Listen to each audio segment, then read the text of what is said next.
SSC CGL में पूछा गया है, ये प्रीवियस ईयर क्वेश्चन है। इसका हम शॉर्ट ट्रिक बताएंगे किस तरह से एग्ज़ाम में हम इसको सॉल्व कर सकते हैं। जैसे कि पहला नंबर क्वेश्चन है, ratio of two number is 6:7। दो नंबर का रेशियो 6:7 है, तो बताना है कि इसका एलसीएम कितना होगा अगर इसका एचसीएफ 3 है। तो एलसीएम और एचसीएफ में एक चीज़ याद रखना है कि जो एचसीएफ होता है वो एलसीएम को हमेशा डिवाइड करता है।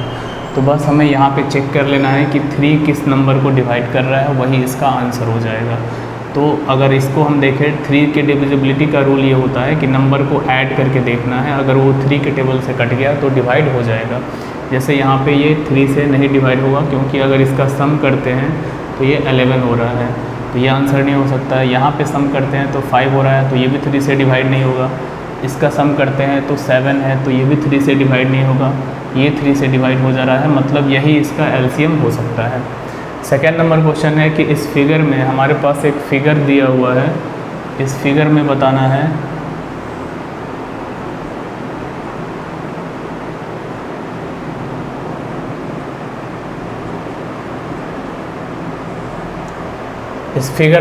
है कि TEI का वैल्यू कितना है। TEI का मतलब इस एंगल का वैल्यू हमें बताना है। दिया हुआ क्या है, KI और IT इक्वल है।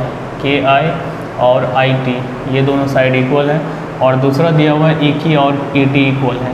EQ का मतलब हुआ ये साइड और ET हुआ ये साइड इक्वल है।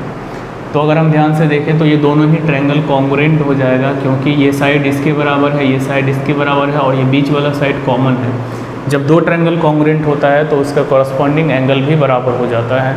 इसका मतलब ये दोनों एंगल बराबर होगा। ये अगर 150 है तो 360 से 150 को माइनस करेंगे। 360 में से अगर 150 को माइनस कर लेते हैं तो 210 आएगा, और 210 का ये हाफ हो जाएगा। दोनों 105 ये होगा और 105 ये होगा, तो आंसर हो जाएगा 105। मीन प्रोपोर्शनल अगर निकालना है, किसी भी दो नंबर का मीन प्रोपोर्शनल निकालना है, तो सीधा सीधा उसको स्क्वायर रूट में लिख देना है इनटू के फॉर्म में। बस अब 25 का स्क्वायर रूट होता है 5 और 225 का स्क्वायर रूट 15, तो आंसर हो जाएगा 75। तीसरा ये इसका आंसर।